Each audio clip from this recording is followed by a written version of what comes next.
We'll be reviewing the adventure film about kids shot into space. It's called SpaceCamp.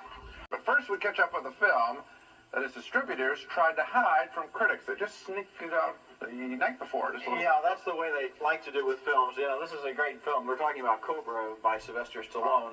They have 1,300 prints. More than 2,000. More than 2,000 prints playing around the country, but not a single one to show to the critics for some reason. You'd think they'd be eager to have us see this new film. After all, it stars Stallone. It was written by Stallone. And it is making a lot of money for Stallone. It's called Cobra, and it's a prime example of a new kind of film that's being made now. A movie for people who are connoisseurs of special effects.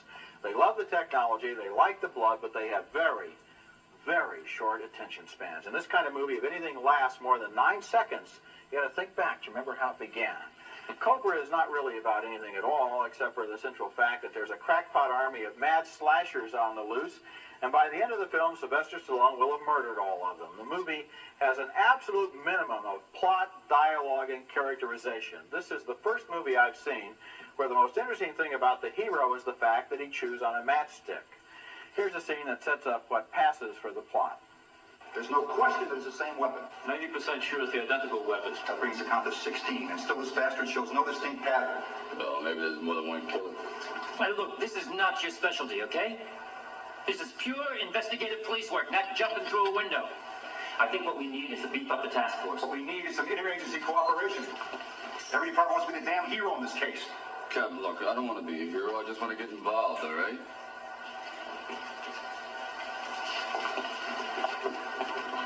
If I may say something, Captain.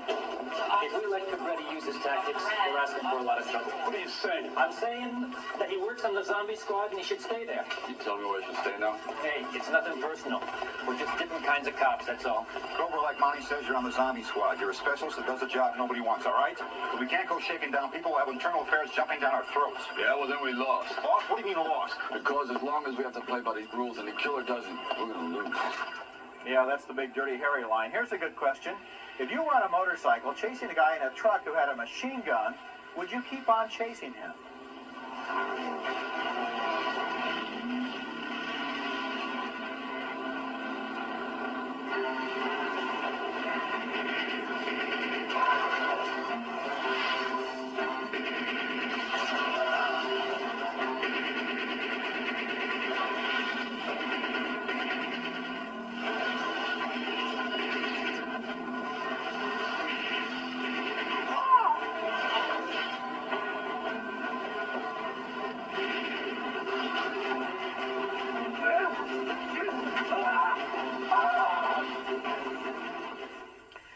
Well, you know, it's kind of funny because they're supposed to be such mad killers. They're not even shooting back at him. They're just lining up on their motorcycles to be shot. Right. The other thing that I love is, would you really make that attack in daylight? I mean, you might think you could go at nighttime. The other thing is, you notice that no one, they showed you little houses on the side of the street there.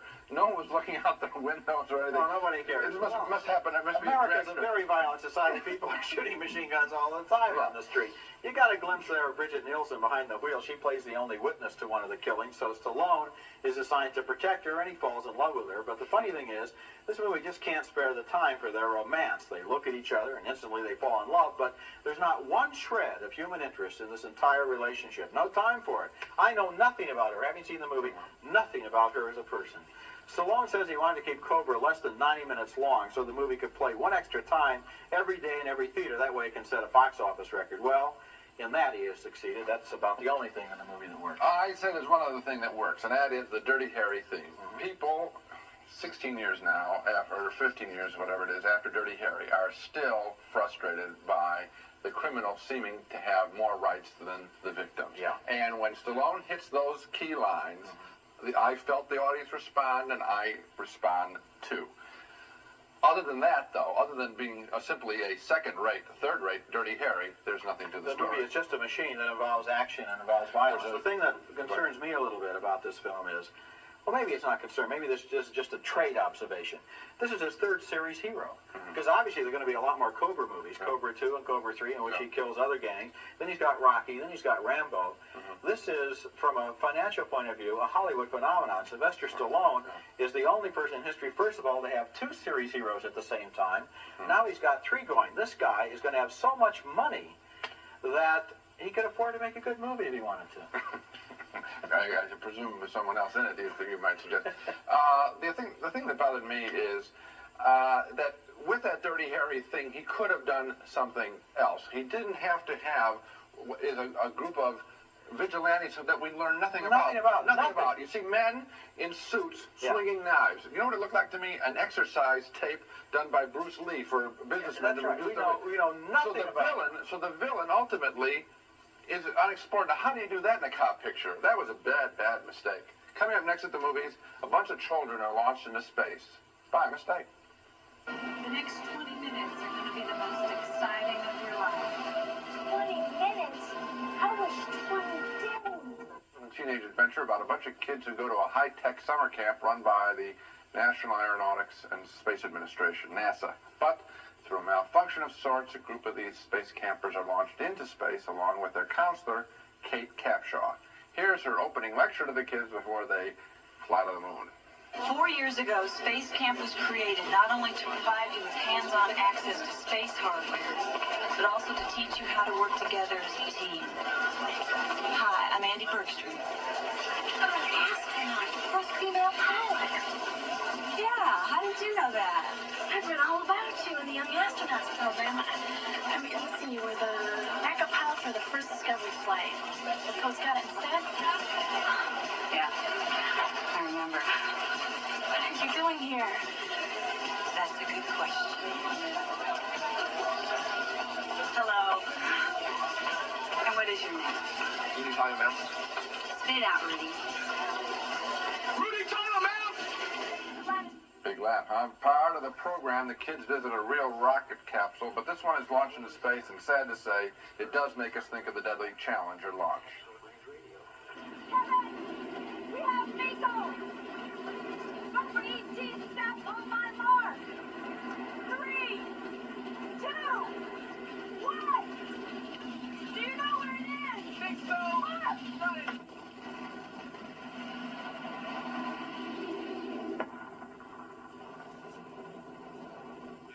You got their arms burned.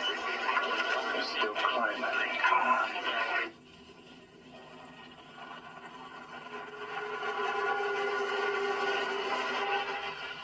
Tracking reads Atlantis at 180 by 33. They're in orbit.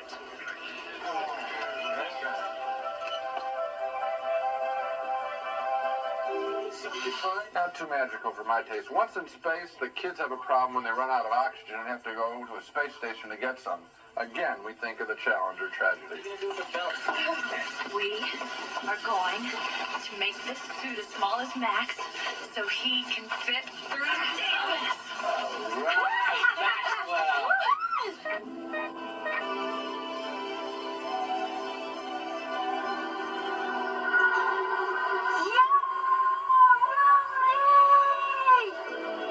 Sorry, Max. Hang in there.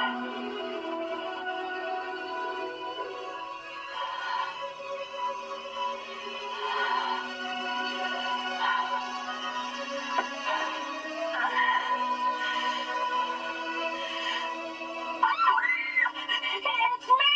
I'm gonna rescue you! I don't know about you, but I guess I've OD'd on space adventure films because all that looked like to me was an erector set made out of white wood and she's climbing there and it wasn't very thrilling. And even if this film didn't trigger thoughts about the ill-fated Challenger mission, I don't think I would have cared that much for SpaceCamp.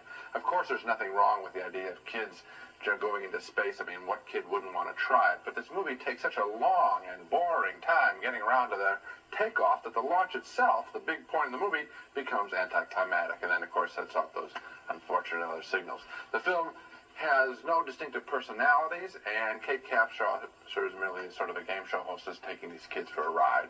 A rather dull ride, I'm afraid, in SpaceCamp. I didn't like it either. I especially didn't like the first hour where they're trying to identify who these kids are. And what I had all kinds of practical questions. Now, you know that this movie is impractical, so if you're asking practical questions, the movie isn't working. Right.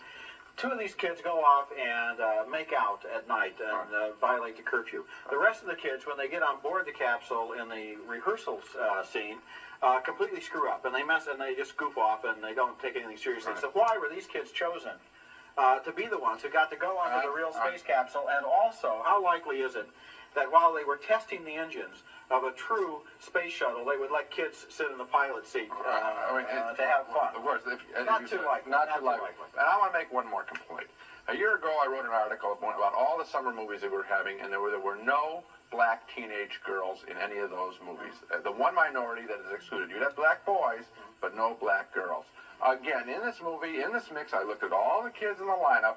There wasn't a black or Hispanic girl in the film. This is a group that is shut out of the movie industry completely, and they do it again with SpaceCamp. Well, the only consolation is this is probably one movie they're just as happy to be cut out of what, because they shouldn't see it either. Okay. We both voted thumbs down for Sylvester Stallone's Cobra, an experiment to see if a film can live without a heart or a mind. 2 more thumbs down for the brainless SpaceCamp with a bunch of teenagers in a runaway space shuttle